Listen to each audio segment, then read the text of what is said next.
चौराहे से लेकर देश विदेश तक जिस बात की गूंज थी, बहुत दिवस बहुत दिवस बहुत दिवस, जिसको लेकर जगह जगह जन चेतना रैलियां निकाली जा रही है, जगह जगह निमंत्रण पत्र दिए जा रहे थे।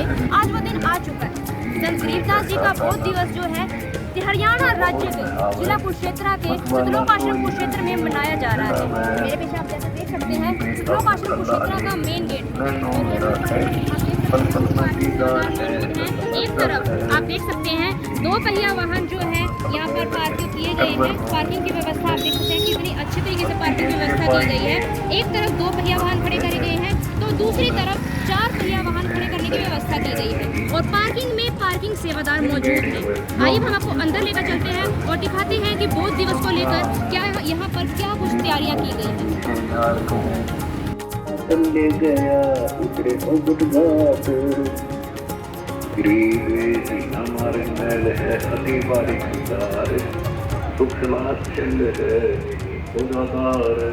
इस समय हम मौजूद हैं सतलोक आश्रम कुरुक्षेत्र में। हमारे देश में गुरु शिष्य परंपरा काफी सदियों पुरानी है। पूरे विश्व में से केवल भारत ही देश ऐसा है जिसमें गुरुओं को भगवान से भी बढ़कर माना जाता है। गुरु शिष्य परंपरा भारतीय संस्कृति का एक अभिन्न अंग रही है और यही यहाँ पर संत रामपाल जी महाराज के श्रद्धालुओं द्वारा देखने को मिल रहा है। संत जी के अनुयायी संत रामपाल जी को भगवान के तुल्य मानते हैं और बीते कुछ दिनों से देश और विदेश के अलग अलग हिस्सों में संत जी के अनुयायी अपने भगवान का प्रचार करते हुए निमंत्रण दे रहे थे एक ऐसे समागम का जिसको नाम दिया गया है संत गरीबदास जी का बौद्ध दिवस। जी हाँ, आज संत गरीबदास जी का बौद्ध दिवस शुरू हो चुका है और आज समागम का पहला दिन है। तो चलिए हम चलते हैं सतलोक आश्रम के अंदर और दिखाते हैं आपको अंदर का नज़ारा। तो देखिए हम आश्रम के अंदर प्रवेश कर चुके हैं और यहाँ पर संत जी के जो श्रद्धालु हैं वो हाथों में सत साहिब के झंडे लेकर खड़े हैं और किस तरीके से आश्रम में प्रवेश करते ही हमें भक्तिमय माहौल यहाँ देखने को मिल रहा है और संत जी के अनुयायी अपने भगवान की जय जयकार लगा रहे हैं। यहाँ पर एक बहुत ही अच्छा माहौल देखने को मिल रहा है। दर्शकों, अभी हम सतलोक आश्रम कुरुक्षेत्र में अंदर आ चुके हैं। अंदर आने पर ही हमें यहाँ पे बहुत सुंदर नज़ारा देखने को मिल रहा है। तरह तरह की यहाँ पर चीज़ें हैं, जैसा कि आप देख सकते हैं मेरे साथ ही यहाँ पर इस तरफ दवाइयों के लिए यहाँ पे फर्स्ट एड रूम है और साथ ही में यहाँ पे एक कॉन्फ्रेंस रूम है, उससे आगे पुस्तकालय है और पुस्तकालय के ठीक सामने यहाँ पर भी एक छोटा सा गेट देखने को मिल रहा है। उस गेट को काफ़ी सुंदर सजाया गया है जो कि पंडाल की तरफ जा रहा है। इसके साथ ही में कुछ देखने को मिल रहा है, पुरुष अनुयायी बैठे हुए हैं, पुरुष अनुयायियों के बैठने की व्यवस्था की गई है, साथ ही में भंडारघर है। चलिए पुस्तकालय के विषय में कुछ जानकारी लेते हैं। नमस्कार सर। नमस्कार जी। क्या नाम है आपका? रामचंद्र दास। कहाँ से आए हो? मेरा गांव है यहीं पास में बारना गांव। सर, जो हमें ये पुस्तकालय देखने को मिल रहा है यहाँ पर किस प्रकार की पुस्तकें हमें मिल सकती हैं? ये आध्यात्मिक ज्ञान की पुस्तकें हैं। यहाँ पे आपको यहाँ पे सभी पुस्तकों का निष्कर्ष मिल सकता है, जैसे 4 वेद, 6 शास्त्र, 18 पुराण, गीता, बाइबल, गुरु ग्रंथ साहिब। और जैसा कि हम देख रहे हैं तो यहाँ पर हमें 4 वेद, 6 शास्त्र, 18 पुराण ये सब देखने को नहीं मिल रहा। यहाँ पर की एक छोटी सी बुक हमें देखने को मिल रही है। तो सर, इसमें पूरी गीता और वेद कैसे आ सकते हैं सर?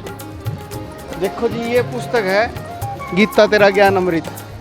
इसके अंदर वो गूढ़ रहस्य हैं जो अपनी गीता जी के अंदर तो लिखे हुए हैं, पर उनका अनुवाद नहीं उन्होंने अपने हिसाब से कर रखा है। जैसे कोई तो अड़ंगाई उठा लाता है जड़ी बूटियों की जगह, जंगल में जिसे ना पता है नहीं भाई ये पौधा जड़ी बूटी है, तो वही तो बना सकता है उसकी औषधि।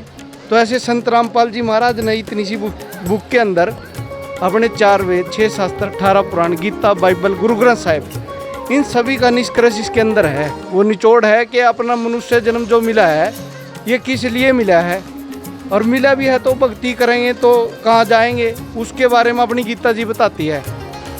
यहाँ के 3 देव, रजगुण ब्रह्मा, सतगुण विष्णु, तम गुण शिव जी, इन्हीं तक की भक्ति करते हैं। हम इनसे ऊपर जानते भी नहीं किसी ना, जबकि गीता जी के अंदर तो संपूर्ण ज्ञान दिया हुआ है। हमको भी अभी ज्ञान इसी पुस्तक से हुआ है। जैसे ही हम आश्रम में कुछ कदम चलते हैं तो हमें यहाँ पर एक मेन गेट दिखाई दे रहा है जो कि बिल्कुल अच्छे तरीके से और सुव्यवस्थित तरीके से सजाया गया है। यहाँ पर संत रामपाल जी की तस्वीर लगी हुई है और कितनी बारीकी से आप देख सकते हैं इस गेट को सजाया हुआ है। और यहीं से आश्रम के अंदर से श्रद्धालु जो है जा रहे हैं और आ रहे हैं।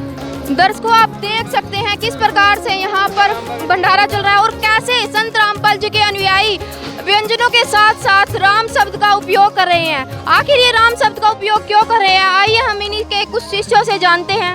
नमस्कार सर। सर, जो यहाँ पर ये व्यंजन भंडारे में बनाए गए हैं और हमने देखा है कि अलग अलग जो भी व्यंजन है सबके पीछे राम शब्द का प्रयोग किया जा रहा है, तो इसके पीछे का क्या कारण है? परमात्मा की एक वाणी है, अंजल साहिब रूप है, शुद्ध त्रिषा जाए, चारों युग परवान है, आत्म भोग लगाए। ये जो अन्न है परमात्मा का अंश कहा गया है, और जब तक पेट में अन्न नहीं होगा तो भक्ति की तरफ भी ध्यान नहीं होगा। और जो अभी वाणी बोली है इस दास ने परमात्मा की, उसमें भी ये गवाही साफ दिया कि भी अंजल साहिब रूप है, भी परमात्मा का अंश है ये अन्न। और जब हम अन्न खाएंगे आत्मा तृप्त होगी, पेट तृप्त होगा, शरीर तृप्त होगा, तभी हम भक्ति की तरफ बढ़ेंगे। और चारों युग प्रवान है, आत्म भोग लगाए। चारों युग में देख लो जो भी संत भक्त हुए हैं उन्होंने सब ने ही रोटी की महिमा गाई है, और इसलिए उन्होंने लंगर लगाने की भी सलाह दी है सभी ने।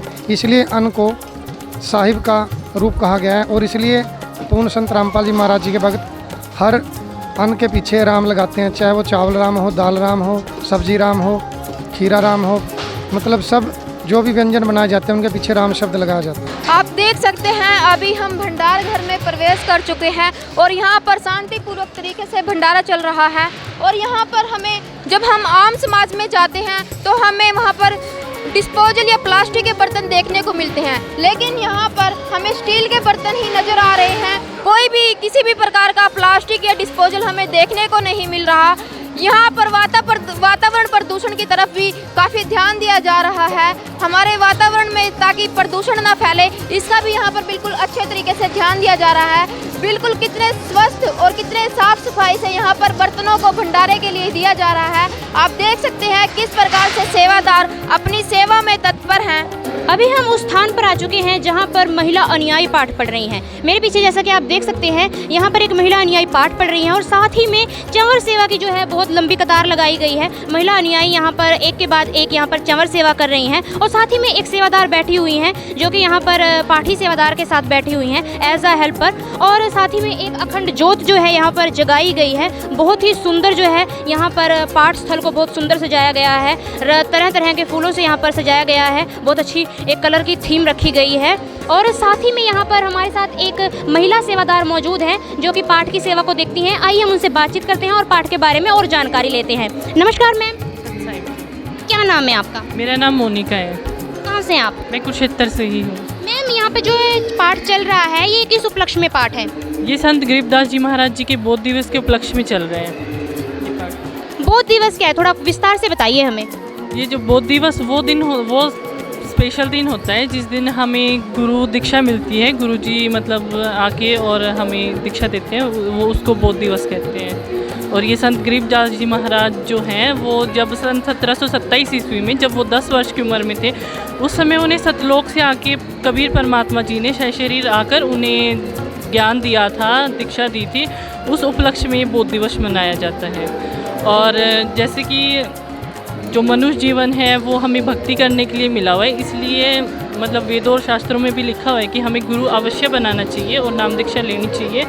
तो उसी उपलक्ष्य में संत गरीबदास जी महाराज ने जो हमें ज्ञान दिया, गुरु प्रणाली जो चलाई, संत गरीबदास जी महाराज जी ने जो ज्ञान दिया वो उन्होंने एक ग्रंथ में लिखा था जिसे हम अमर ग्रंथ साहिब कहते हैं। उसी का पाठ यहाँ पर 3 दिन के लिए होता है, 3 दिन के उपलक्ष्य में। और वो जो गुरु प्रणाली वहाँ से चलती आ रही है, संत रामपाल जी महाराज भी उसी गुरु प्रणाली के अकॉर्डिंग ही ज्ञान देते हैं। जी मैम, हमें आप थोड़ा एक और चीज़ बताइए। जैसे कि आप बता रहे हो कि अखंड पाठ 3 दिन चलेगा, उसके अलावा यहाँ पर और क्या क्या कार्यक्रम आयोजित किए गए हैं उनके बारे में बताइए। यहाँ पर ये आध्यात्मिक जो प्रदर्शनी है वो भी लगी हुई है 3 दिन के लिए। और भंडारा जो निःशुल्क भंडारा, निःशुल्क नाम दीक्षा, दहेज रहित शादियाँ भी यहाँ पर होती हैं। तो ये थे संत रामपाल जी की महिला अनुयायी के विचार। और मैं कैमरामैन से गुजारिश करूंगी कि इस तरफ का दृश्य दिखाया जाए। यहाँ पर आप सामने देख सकते हैं, यहाँ पर महिला अनुयायी जो हैं बैठी हुई हैं। वो एक तरफ हमने दिखाया आपको पुरुषों के बैठने के लिए व्यवस्था थी, जहाँ पर ये महिलाओं के लिए पंडाल है जो कि पुरुषों की दूसरी तरफ है। यहाँ पर सिर्फ महिला अनुयायियों के बैठने की व्यवस्था की गई है। बहुत भारी संख्या में यहाँ पर महिला अनुयायी आए हुए हैं। आम जन जो यहाँ पर बैठे हुए हैं, सभी गरीब अमीर, किसी के लिए कोई अलग से व्यवस्था नहीं है। जो भी यहाँ पर आते हैं सभी एक कतार में यहाँ पर बैठे हुए हैं। बहुत ही सुंदर नज़ारा है। यहाँ पर भी चमर सेवा के लिए बहुत लंबी लाइन लगी हुई है, जैसा कि आप देख सकते हैं, आपको साइड में देखने को मिल रहा होगा। मैम, यहाँ पर जो संत गरीबदास जी की वाणी का अखंड पाठ चल रहा है संत गरीबदास जी के बौद्ध दिवस के उपलक्ष्य में, तो हम आपसे जानना चाहेंगे कि संत गरीबदास जी कौन थे? संत गरीबदास जी छुड़ानी के रहने वाले थे। वैसे तो उनके पिताजी बलराम धनखड़ थे, वो करोथा के थे, पर उनकी माता के कोई भाई नहीं था, मतलब उनके कोई मामा नहीं थे, तो इसीलिए वो छुड़ानी में रहते थे। तो उनको कबीर साहिब जी आके मिले थे। मैम, जो संत गरीबदास जी का बौद्ध दिवस मनाया जा रहा है, तो हम आपसे जानना चाहेंगे कि आखिरकार बौद्ध दिवस होता क्या है? जी, बौद्ध दिवस जब कबीर परमात्मा गरीबदास जी महाराज जी को जांडे के पेड़ के नीचे आके मिले, तो उसी को हम उसके उपलक्ष्य में ही हम बौद्ध दिवस को मनाते हैं। धन्यवाद। देखिए दर्शकों, यहाँ पर संत रामपाल जी महाराज के अनुयायियों द्वारा संत गरीबदास जी का जो बौद्ध दिवस है उसके उपलक्ष्य में यहाँ पर कुछ प्रदर्शनियाँ भी लगाई हुई है, जिसमें बताया गया है कि गरीबदास जी महाराज को किस प्रकार से भगवान मिले और किस प्रकार से परमात्मा का उन्होंने साक्षात्कार किया। और आप देख सकते हैं यहाँ पर हमें एक बैनर देखने को मिल रहा है जिस पर लिखा है संत रामपाल जी महाराज द्वारा दिया गया ज्ञान मनुष्य जीवन का मूल उद्देश्य। नमस्कार सर। नमस्कार सत्साई बहन। सर, यहाँ पर जो लिखा है मनुष्य जीवन का मूल उद्देश्य, जो आपके गुरुजी ने आपको बताया है, तो वह मनुष्य जीवन का मूल उद्देश्य क्या है? जीव का मनुष्य मुख्य जो उद्देश्य है वो परमात्मा प्राप्ति के लिए ये जीवन मिलता है। ये गुरु रामपाल जी महाराज ने हमें तत्वदर्शी संत जी ने बताया कि इसका उद्देश्य यह है, काम करते करते हमने भक्ति करनी है और ये कृत करते करते हमने मोक्ष पाना है। इसका उद्देश्य ही ये श्रेष्ठ जूनी है, इसमें हमें मोक्ष करवाना है। सर, संत रामपाल जी महाराज के क्या क्या उद्देश्य हैं? संत महाराज जी के जो उद्देश्य हैं उनमें मेन तो यह है जीव को यहाँ से काल के बंधन से मुक्त करा के और मोक्ष करवाना है, यहाँ से सतलोक अमर लोक में पहुँचाना है और सद्भक्ति दे के जीवों का कल्याण करना है। सर, कुछ और समाज सुधार में संत रामपाल जी महाराज के क्या उद्देश्य हैं? जो संसार में जितनी भी ये कृतियाँ हैं उनका सबका समाधान गुरु रामपाल जी महाराज के पास ही है और कहीं भी हो नहीं सकता है। यहाँ जैसे दहेज प्रथा, इसका बिल्कुल मूल से नाश करना और दहेज देना ये दूसरा बाकी भ्रष्टाचार है।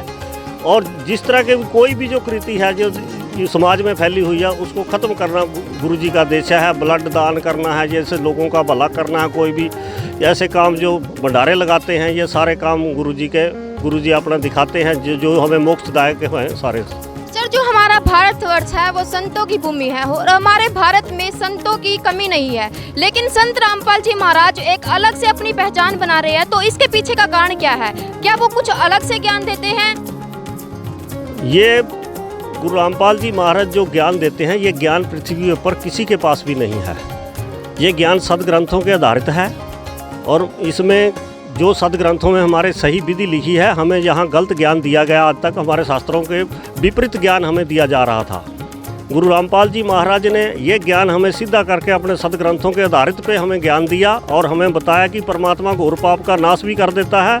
और ये जो लोगों को उलझन में इन संतों ने, इन नकली संतों ने डाल रखा था, उनसे मुक्त करवाया। सर, आम जनता किस प्रकार से विश्वास कर पाएगी कि संत रामपाल जी महाराज सही बता रहे हैं? क्या वो प्रमाण सहित बताते हैं या वैसे ही अपने मन से कुछ?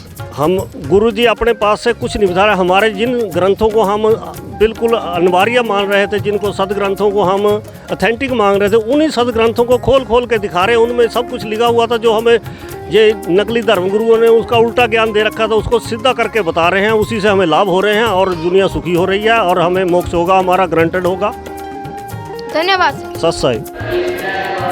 आप देख सकते हैं किस प्रकार से संत गरीबदास जी की वाणी का अखंड पाठ यहाँ शांतिपूर्वक तरीके से चल रहा है और किस प्रकार से संत जी के अनुयायी कितने प्रेम पूर्वक तरीके से चवर सेवा कर रहे हैं और लाइन में लगकर अपनी अपनी बारी का इंतजार कर रहे हैं। आज के लिए बस इतना ही। आगे की जानकारी के लिए जुड़े रहिए एसए न्यूज़ के साथ।